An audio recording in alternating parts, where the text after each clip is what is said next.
있습니다.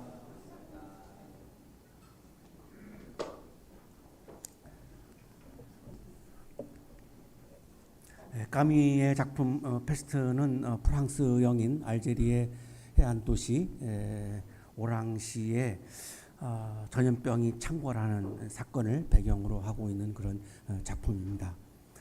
등장인물 중에 한 사람인 의사인 리우가 병원이 있는 복도 한복판에서 쥐 한 마리가 죽어 있는 것을 발견하면서 이 전염병이 이 도시를 덮치는 것을 예고해 줍니다. 재난의 시작을 알리는 그런 장면입니다.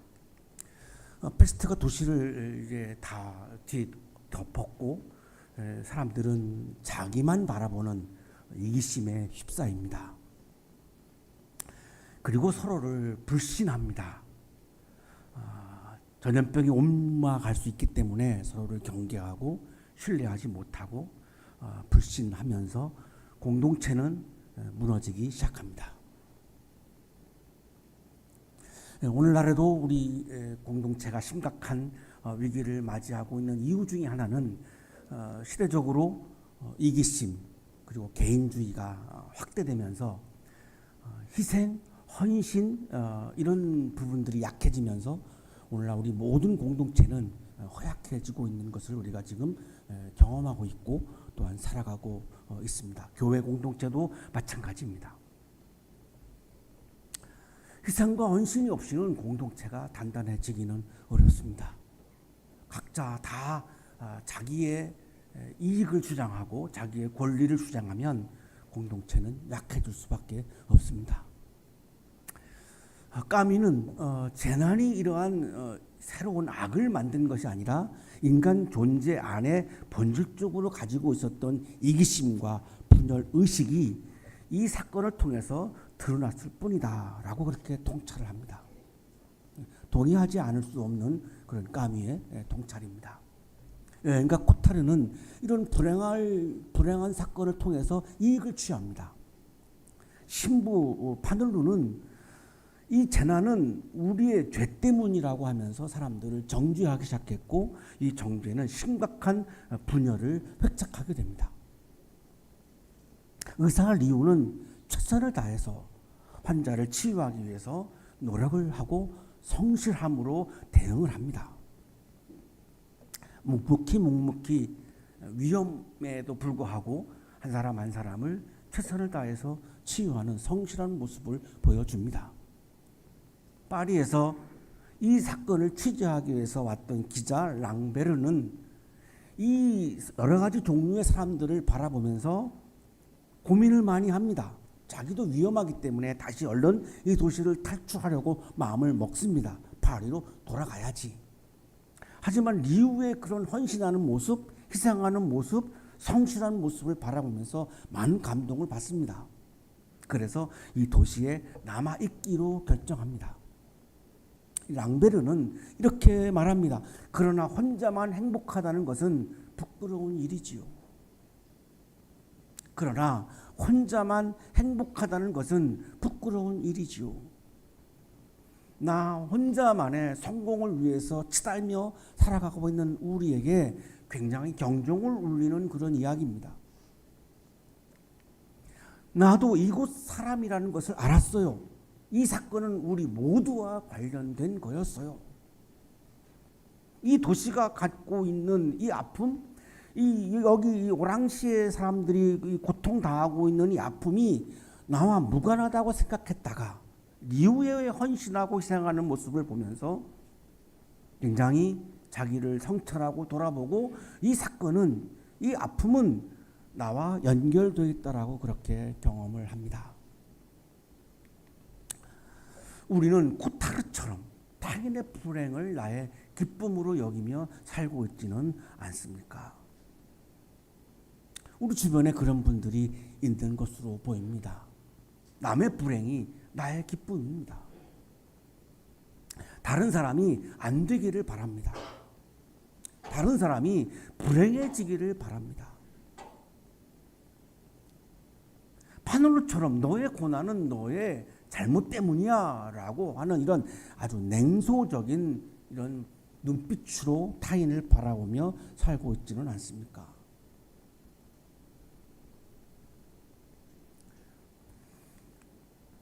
정치적인 진영을 나누면 냉소적인 눈빛으로 상대방을 바라볼 수밖에 없습니다.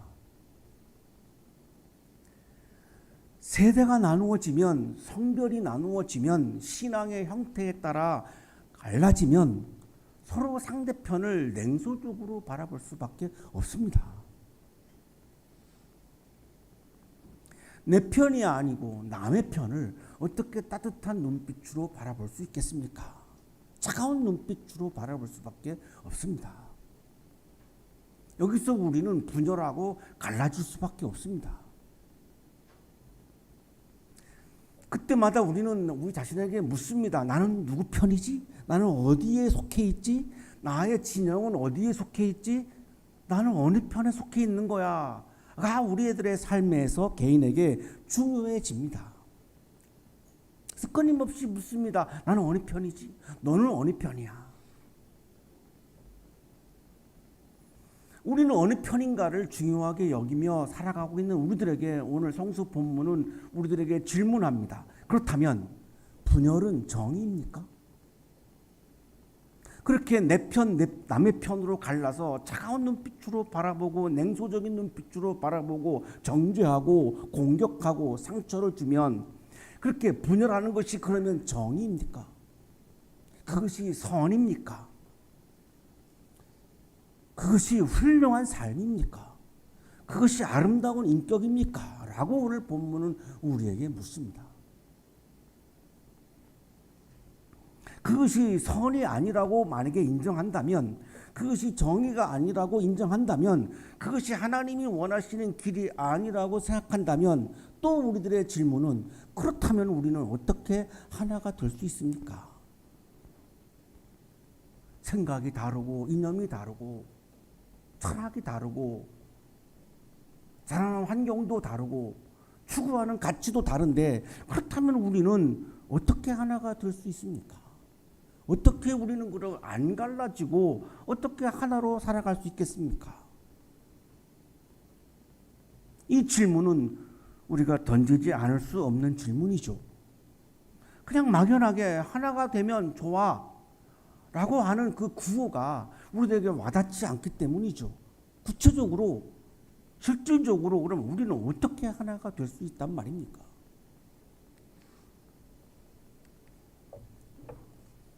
바울이 직면하고 있는 고린도 교회도 아주 조금 전에 까뮤가 얘기하고 있는 것과 아주 닮아 있습니다. 고린도 교회는 아주 극심한 분열의 혼란을 겪고 있었습니다.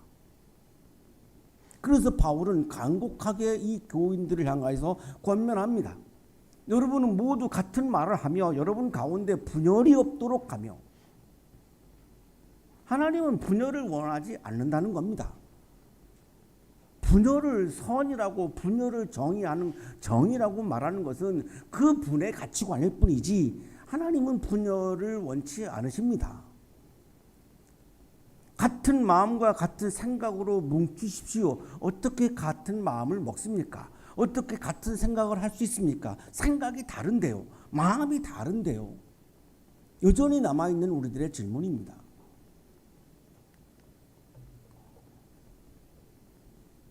바울은 당시의 교회 상황을 우리들에게 이렇게 전해줍니다. 나는 바울 편이다. 나는 아볼로 편이다. 나는 게바 편이다. 나는 그리스도 편이다. 최소로 잡아도 고린도 교회는 4개의 편으로 나누어져 있음을 알 수 있습니다. 그 나눔의 기준이 뭘까요? 사람입니다. 그것도 지도자입니다.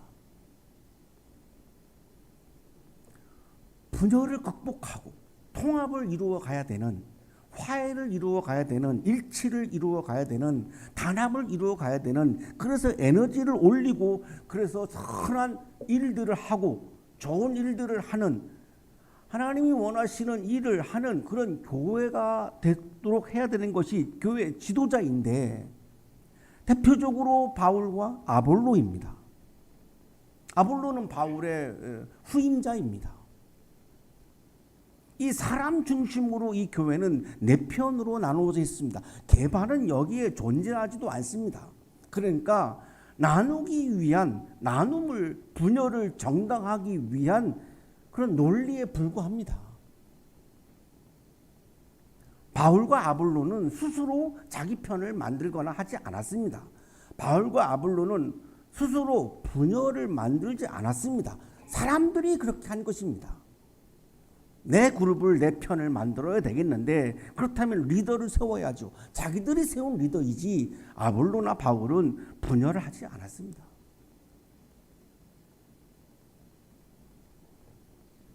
내 편을 강하게 만들기 위해서 이렇게 사람의 이름을 갖다가 쓰고 심지어는 그리스도까지 갖다가 씁니다. 나는 그리스도 편이다.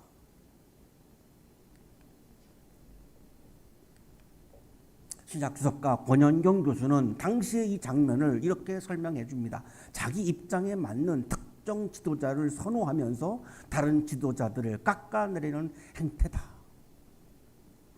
결국 고린도 교회의 분열은 사람 중심으로 이루어진 분열입니다. 사람이 중심이 되었기 때문에 일어난 비극입니다. 단순한 교인들 간의 의견 차이가 아닙니다. 단순히 사람들 간의 가치관의 차이가 아닙니다. 교회의 중심이 예수 그리스도가 아니고 교회의 중심이 사람으로 옮겨간 심각한 신앙의 위기입니다. 교회는 예수 그리스도가 중심일 때의 교회인 것이지 사람이 중심이라면 굳이 교회를 할 이유가 없습니다. 그냥 사람이 운영하는 그냥 단체를 운영하면 되는 거죠. 왜 교회라고 하는 이름을 붙여야 합니까? 사람이 중심이면 이미 그 단체는 교회라고 말할 수 없습니다. 그냥 본인이 그냥 운영하는 재단이나 그냥 법인일 뿐이죠. 그거를 거기다가 왜 교회라는 이름을 갖다가 붙입니까?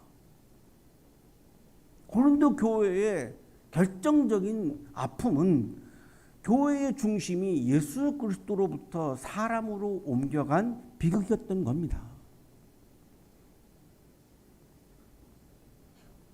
오늘날 한국 교회는 교회의 중심이 예수 그리스도인가요?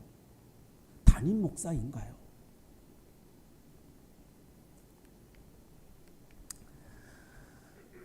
바울은 단호하게 분명하게 선포합니다. 교회의 중심은 어떤 뛰어난 지도자도 아니고 신학적인 경향도 아니고 신앙의 형태도 아니고 신앙의 노선도 아니고 오직 십자가에 달리신 예수 그리스도라고 선언합니다. 그리스도의 이름을 부르면서 분열을 획책하고 그리스도의 이름을 부르면서 세속적인 가치를 추구하고 그리스도의 이름을 부르면서 내 편의 이익을 주장하고 집착하는 것은 십자가를 모독하는 것이라고 강조합니다. 그렇게 내 편의 이익에 집착하고 싶고 세속적 가치를 추구하고 싶다면 그리스도를 말하지 말고 십자가를 말하지 말고 교회를 말하지 말고 그냥 인간적인 단체를 하라는 겁니다. 그게 솔직한 거죠. 정직한 거죠. 왜냐하면 십자가라고 하는 것은 희생하는 것이고 헌신하는 것이고 나를 내려놓는 것입니다. 내가 약해서 죽임을 당한 게 아니죠. 예수 그리스도는 가장 강한 분이었습니다. 그런데 십자가에서 죽임을 당했습니다. 사랑하신 거죠. 희생하신 거죠. 자기의 옳음을 주장한 것이 아닙니다. 자기의 이익을 추구한 것도 아닙니다. 자기를 자랑한 것도 아닙니다. 따라서 십자가는 모든 신앙적인 자랑과 구분을 무너뜨리는 자리입니다. 십자가 앞에서 감히 누가 옳은가를 이야기하는 것은 십자가를 모독하는 겁니다. 십자가 앞에서 우리가 해야 하는 것은 누가 죽으셨는가를 물어야 하는 겁니다. 누가 죽으셨는가? 예수 그리스도가 힘이 없어서 나약해서 죄인이어서 죽으셨는가? 가장 의로우신 분이고 가장 강력하신 분이심에도 불구하고 편을 가르지 않기 위해서, 그리고 사랑을 통해서, 감동을 통해서 온 세상을 구원하려고 십자가에 달려 죽으셨다라고 하는 것을 우리는 기억해야 합니다. 그런데 어떻게 그리스도를 말하면서 나 자신을 자랑하고 나의 이익을 추구하고 내 편의 이익을 추구하고 그리스도를 빼고 해야 합니다. 십자가를 빼고 해야 합니다. 바울은 이어서 이렇게 강조합니다. 복음을 전하되 말에 지혜로 하지 않게 하셨습니다. 그것은 그리스도의 십자가가 헛되이 되지 않게 하시려는 것입니다. 하나님은 나에게 복음을 전하라고 하는 사명을 주셨는데 그 복음을 전할 때에 말에 지혜로 하지 말라고 하셨습니다. 여기 말의 지혜는 수사학을 말합니다. 당시에 그리스에서 수사학, 로마 시대에는 수사학은 굉장한 성공과 설득의 상징입니다. 바울이 이 지성을 거부한 이유는 지성 자체가 나빠서가 아닙니다. 바울이 굉장히 지성적인 사람입니다. 어마어마한 학자입니다. 지성 자체를 거부한 것이 아닙니다. 오히려 지성을 무시하고 그냥 오로지 감정적으로만 휩싸이는 신앙은 매우 위험합니다. 지성 자체가 나빠서가 아니라 그 당시에 이 지성을 가지고 상대를 굴복시키는 논리의 도구로 사용했습니다. 자신을 증명하고 자신을 드러내기 위한 도구로 지성을 사용했습니다. 십자가 사건은 그런 사건이 아니라는 겁니다. 지성 자체가 나쁜 것이 아니라 이 지성을 가지고 상대방을 굴복시키고, 사랑하는 게 아니라 굴복시키고, 나를 낮추는 것이 아니라 나를 증명하고 나를 드러내는 것으로 사용했기 때문에 하나님은 나에게 말에 지혜로 복음을 전하지 말고 십자가의 의미를 헛되지 않게 하라고 강조했다고 이야기합니다. 우리는 종종 나의 오름에, 나의 정의의 칼날로 상대방을 베며 상처를 냅니다. 나의 오름이 중요하니까요. 나의 정의가 중요하니까요. 그것이 나의 존재 이유로까지 생각합니다. 그것이 나의 사명이라고까지 생각합니다. 그러면 다른 사람은 자신의 정의가 없습니까?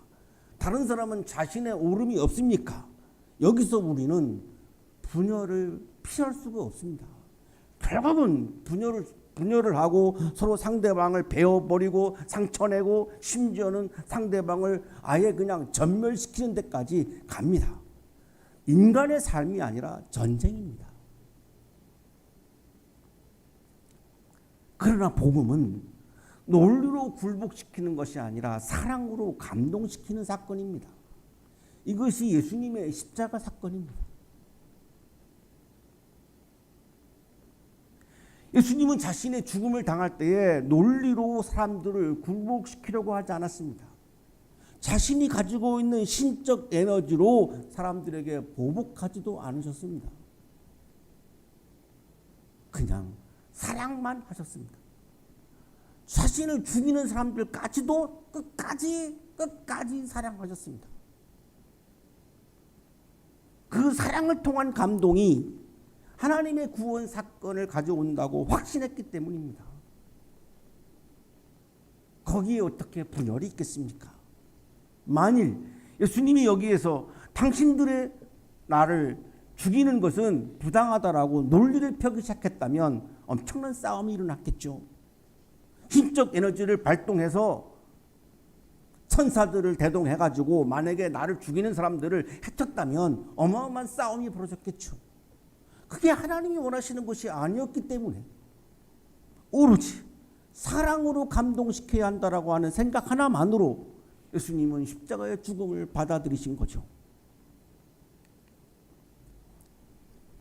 그러나 복음을 인간의 지혜로 언변으로 포장을 해버리면 십자가는 하나님께서 하시는 사건이 아니라 인간의 성취로 오해하게 됩니다. 그래서 바울은 복음을 전할 때 대학자였지만 말의 지혜로 하지 아니하고 늘 십자가를 생각하면서 십자가의 의미를 퇴색시키지 않기 위해서 십자가를 지는 희생과 헌신의 마음으로 복음을 전했던 것입니다. 그래서 바울 본인도 폭력 앞에서 쫓겨다니기도 했고 폭력 앞에서 죽음의 위협도 많이 받았습니다. 십자가는 우리의 똑똑함이 아니라 우리의 낮아짐을 통해서 하나님의 능력을 드러내는 사건입니다. 똑똑함이 하나님의 능력을 드러내지 못합니다. 낮아짐이, 어리석음이, 희생과 헌신과 사랑이 하나님의 능력을 드러냅니다. 바울은 이제 결론적으로 선언합니다. 십자가는 하나님의 능력이라고. 십자가는 어리석음으로 보이지만 지혜를 추구하고 똑똑함을 추구하는 사람들의 눈에는 십자가가 참으로 어리석음으로 보이지만 그러나 하나님을 믿는 사람들의 눈에는 하나님의 능력으로 보인다고 강조합니다. 십자가는 로마 제국이 반역자, 정치범들을 처형하는 가장 잔혹한 형벌의 형태입니다. 유대인들은 돌로 쳐서 사람을 사형을 시켰고 로마 사람들은 가장 죄악이 나쁜 사람들을 십자가에 처형했습니다. 당시의 십자가의 이미지는 아주 가장 나쁜 혐오스러운 그런 형틀입니다. 세상의 눈으로 본다면 전능하신 하나님께서 무력하게 십자가에서 처형당했습니다. 도무지 이해할 수 없는 어리석음이죠. 천사들을 대동해서 자기 아들을 살리셨어야죠. 그런데 그렇게 하지 않습니다. 왜 하나님은 그 어리석은 길을 선택했을까요? 그 낮아짐과 희생과 사랑과 헌신이 인류를 구원하는 하나님의 방식임을 아셨기 때문입니다.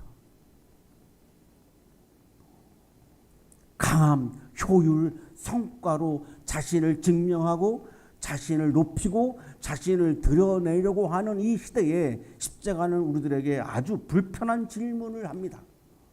당신은 지금 오름의 칼날로 형제를 베고 있습니까? 아니면 사랑의 넓이로 형제를 품고 있습니까? 오늘 아침 십자가가 우리들에게 던지는 질문이 이것입니다. 당신은 지금 자신의 오름의 칼날로 형제를 베고 상처를 내고 있습니까? 그리고 상대편을 내가 해쳤다고 좋아하고 있습니까?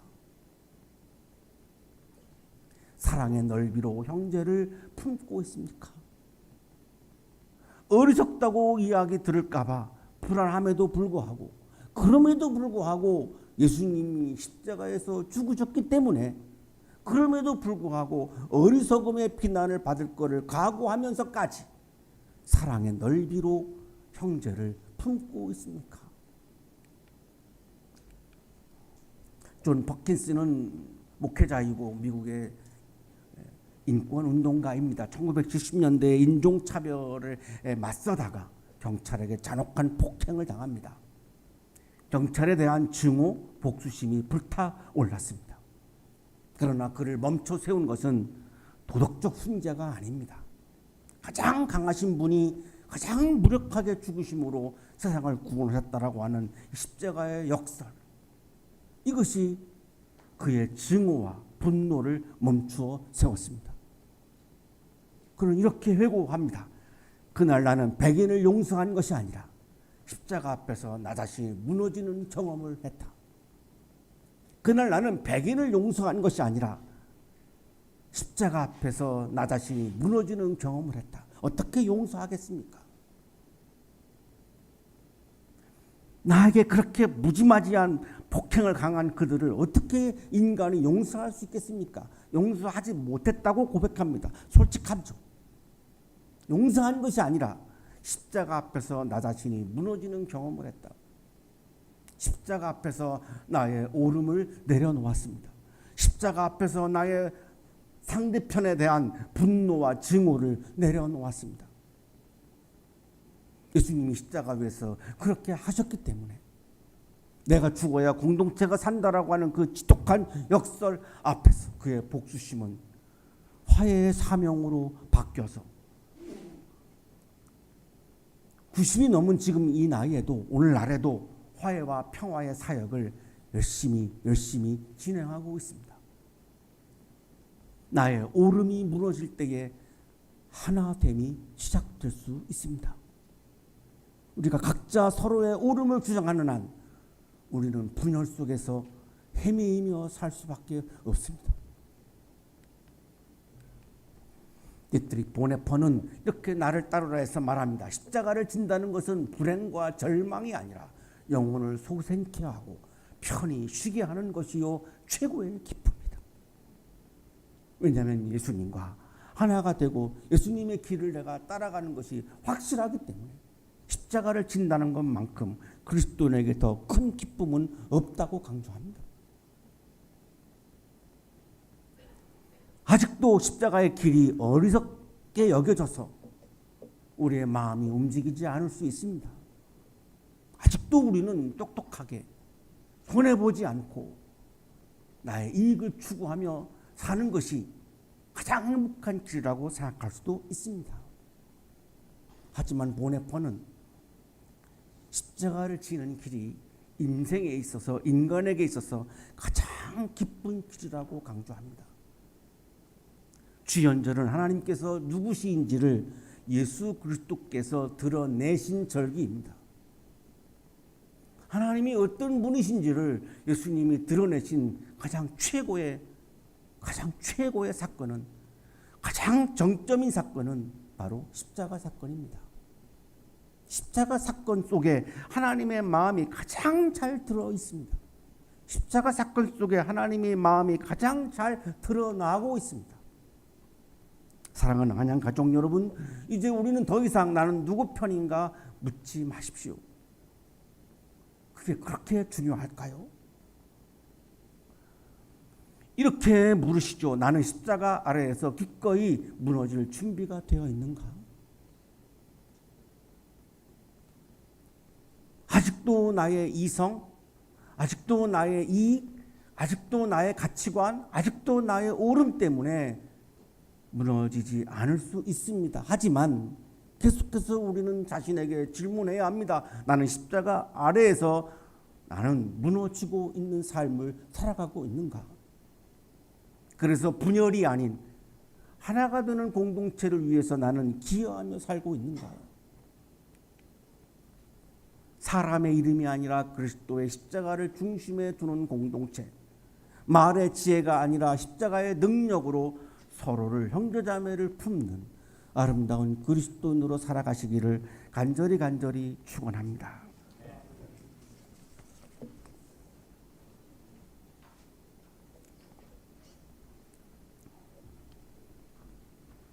자비로우신 하나님, 우리는 너무 쉽게 나뉘고 너무 빨리 판단하며 십자가보다 우리의 생각과 취향을 앞세웠음을 고백합니다. 말의 지혜가 아니라 십자가의 능력으로 우리의 마음을 묶어 주옵소서. 이번 한 주 우리가 속한 공동체와 일터에서 나의 오름을 내려놓고 그리스도의 사랑을 선택하는 화해의 증인으로 살아가게 하옵소서. 예수 그리스도의 이름으로 기도하옵나이다. 아멘.